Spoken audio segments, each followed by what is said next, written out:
Yoo isiin mana kanatti ol deebuu baattee galuu baatte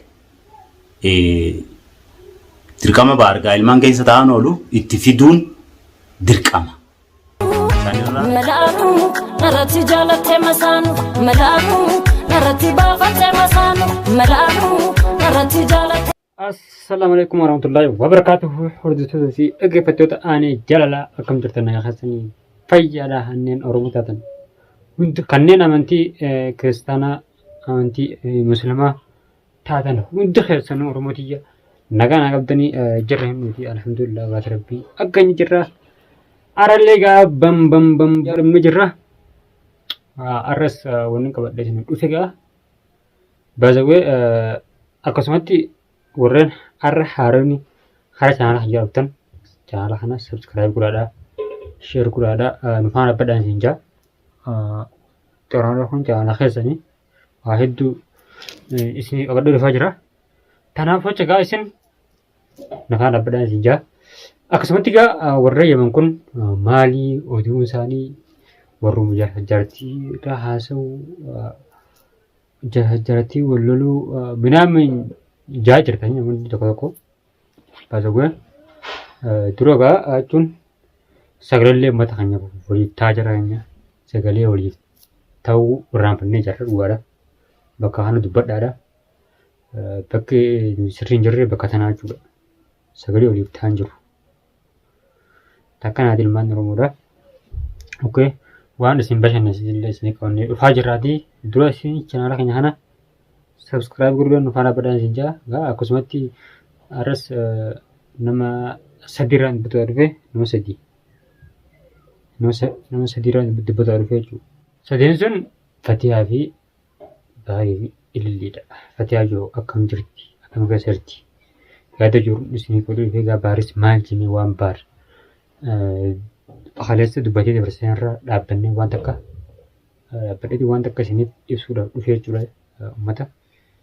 Kanaaf akka dhuma wajjigatti lafaa turaan isin jaa mee harumaanuu hara bahar isin dabarsaa dubbillee isin dhiyeessuu jechuudha. Isin bahar arrabsu jirtan abaaru jirtan akkanu gubdetti rabbi si haa gubu jechuu jirtan gubaa biraan gubannee Fatiyaan ammoo isin faarsu jirtan. Ilmaan siidhiif ta'e deemte. Gubaa biraa gubanne Fatiyaan ta'e isin faarsu jirtan dhiibte ilmaan ishii deemte. Ammoo baazawwee bakka sanatti ammallee hin dubbadda. Warreen nama abaartan nama nabaarina.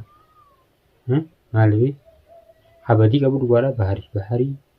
Har'a barus isa dogoggora qabu jechuudha. Ni beekna hundi keenya ni beekna. Kanaaf jecha nama wal abaaruu tanarraa tokko haa qusannoo jechuudha. Kanarratti waan takkaa jira. Fakkeenyaaf ilmaan isii dhiiftee deemuurra manuma kana keessa teessee yoo nan intala sanniin fide jee morkottee jechuudha. Mana kiyyan fidinii mirga isii qaba mana kana keessatti. Mallee bahariituun manarra ari'ee jechaa jirtan. Fakkeenyaaf ani fuudhee balleeyse naasif balleeyse jeen lafatti kaameraa duubattis karadhe yoo didde akkamiin godha? Odoon taayiduuni. Sangaachuun dhugaadha maaliif inni yoo akka fudhatte kadhattes bahar ati sirrii hin jirtu kan dhaabbadhu irraa boolleen siin jaa maaliif yeroo jalqabaatiif mana kanas fidaattiin ishiin tun silaa wallahi nama nagaa taate malee haga dila kana hunda si biran teessa turte qaada kuttee deemte maaliif ati mallee har tokkoon jara keenya Oromootu warra hordoftoota homotaa jirta.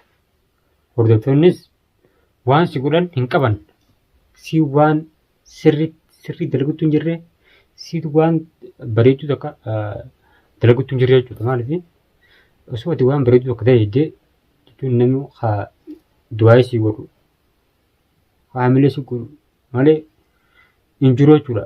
Yoo ati waan malle takka dalagde itti roorriste waan badduu kana yoo argan namni gurguddaan si abaaraa jechuudha. Abaara sanamarraa fudhatu jirta jechuudha malee wallaahi nama dira kana keessaa nama kuma meeqa keessaa abaarsa jechuudha du'aayin tanam tokkollee nyaatu qabeeyyiin ooltu wallaahi jara keenya abaarsa ammaan tana nama meeqa abaaru jira nama kuma meeqa kana keessa abaarriin nama tokkootillee taatu babbiin qeebiluun oolu kanaaf hoja abbahar asumaan wanni kana hunkaarri miti jara hallameen ni dandeessa akkuma ishii bitatanitti wayii aarsii wayii fayyisii wajjin jiraachisi kana finaalsiidhaan keessee diddee huttee irra dawwalee silkiin dalaguu diddee tana dhaabi doosayya. Ogguu mana sii keessaa deemtee sanumaatu manarraa ari'ee jechuudha. Namni wal abaaru osoo hin ta'in wanni kanaa kun sirraan fakkaatu sirrii miti taa'idha. Eegaan fuudhee hoo viidiyoo waraabu jirti. Bahar intala san mana san hin geessin. Mana kireessiif fatiyaa biran fitin fatiyaan ilmaan sii keessaa deessu fatiyaa ilmaan kee keessa taa'i. Bahar akka mana sitti hin finne. Odoo wanni isin barreessan waan akkanaa ta'e fatiyaan manarraa hin baatu. Fatiyaa teenya gubanne.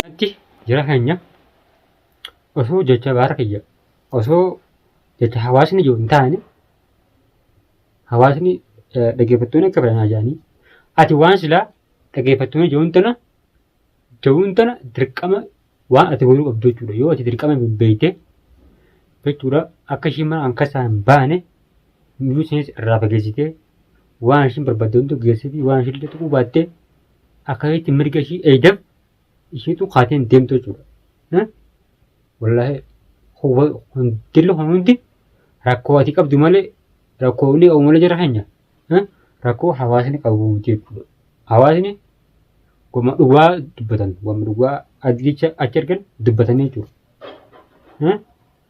Ati khalaas ammaan tana yaadni kee gabbaatee hordoftoota keenya akka ishiin rorrofama ishiidhaa kana obsituma taa'ii ja'anii gabrummaa keessa jechuudha. Akka isaan haasa gabrummaa tana keessa caljiituma obsitaayii gabrummaa tanjaatti nagiraatti godhuu qabaadha.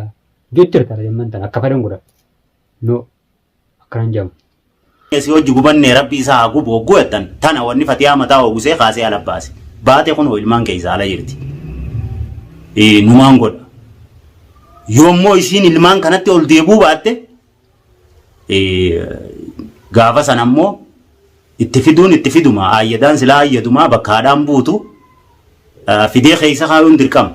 Ammoo lakki fatiyaa aartee ala baatee baariin dalasan mana fidaa laa manan fiduan. Nuti amma dhugaa jirtu dubbatee jechuudha. Maaliif ati ammallee irraan kaanne jechuudha yoo ishiin gabbaate illee yoo ishiin gabbaate hara fe'ee deemtes irraan kaanne yoo ishiin biroo didde dirqama ishuma itti ol fidaa. Karaa duraanuu ishuma san hara manaa ol fiduudha akka ishiin deemtu godhu jirtaa jechuudha. Dubbiin tana fakkaatti jechuudha. Wallaahi akkuma ishiin sun deemtu godhu jirtaa jechuudha. Jara keenya takkanaatiin bahar jara hallameen ni dandeessaa walitti deebisii walitti araarsii nagaan wajjin jiraachisi hunda isaaniitu ija takka laali takkaan isin jaa hordoftoota fi dhaggeeffattoota keenya viidiyoo tana shargoodha wal biraan gaadha waan haa qulqullumatti na daawwattaniif galatoomaa amma qophii biraatti wal deebinutti. Assalamu alaikum warahmatullahi wabarakatuh.